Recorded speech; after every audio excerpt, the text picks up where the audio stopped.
కుమార్ గారు చాలా డీటెయిల్డ్గా విశదీకరించడం జరిగింది.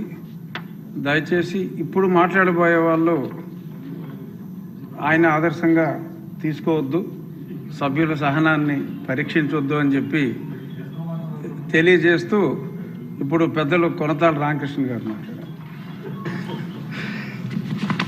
అధ్యక్ష, ధన్యవాదాలు అధ్యక్ష. వారిని ఆదర్శంగా తీసుకోమంటారేమో అనుకున్నాం.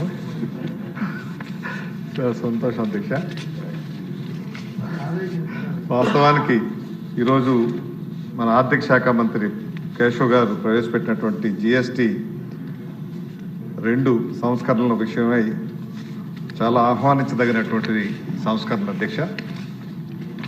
జనసేన పార్టీ తరఫున మేము పూర్తిగా స్వాగతిస్తూ ఇటువంటి సరళీకృత ఆర్థిక విధానాల్లో భాగంగా మొదట ఆర్థిక విప్లవం వ్యాట్ ట్యాక్స్తో దేశవ్యాప్తంగా ఒకటే ట్యాక్స్ స్ట్రక్చర్ ఉండే విధంగా ఆనాడు మన్మోహన్ సింగ్ గారు ప్రధానమంత్రిగా ఉన్నప్పుడు చేయడం జరిగింది అధ్యక్ష.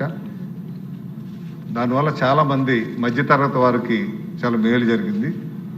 అదేవిధంగా ఇప్పుడు మళ్ళీ GST వచ్చాక రెండవ దఫా సవరణలు చేసే కార్యక్రమాన్ని ఏదైతే తీసుకున్నారో, ముఖ్యంగా ఈ దేశంలో మనకు ఎక్కువ మధ్యతరగతి వాళ్ళు, అందులో జనాభాలో 2/3 వంతు మీకు తక్కువ 35 సంవత్సరాల లోపల ఉన్నటువంటి వ్యక్తులు ఉన్నారు. కాబట్టి ఈ జనరేషన్కి బాగా ఉపయోగపడే విధంగా, మధ్యతరగతి బాగా ఉపయోగపడే విధంగా, ఇన్ఫ్లేషన్లో వాళ్ళు ఇబ్బంది పడుకుంటూ ఉండటానికి ట్యాక్స్ రేట్లు అన్నీ కూడా తగ్గించడం ఉన్నది. వాటిలో విపులంగా వెళ్ళదలుచుకోలేదు. శ్రావణ్ గారు చాలా విపులంగా చెప్పారు. ఇవి తగ్గించడం వల్ల అయితే అందరికీ చాలా మేలు జరిగేటువంటి కార్యక్రమం జరిగింది.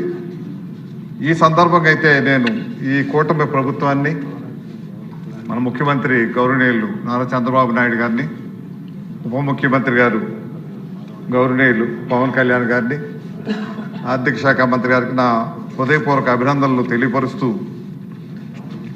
ఒకవైపు ప్రపంచంలోనే 4వ పెద్ద ఆర్థిక వ్యవస్థగా రూపొంది 3వ ఆర్థిక వ్యవస్థగా రూపొందేటువంటి సమయంలో ఇటువంటి నిర్ణయాలు తీసుకోవటం, ఈ ప్రక్షాళన 2వ ఆర్థిక విప్లవంగా ఇది ఒక పునాదిగా తీసుకోవాలి.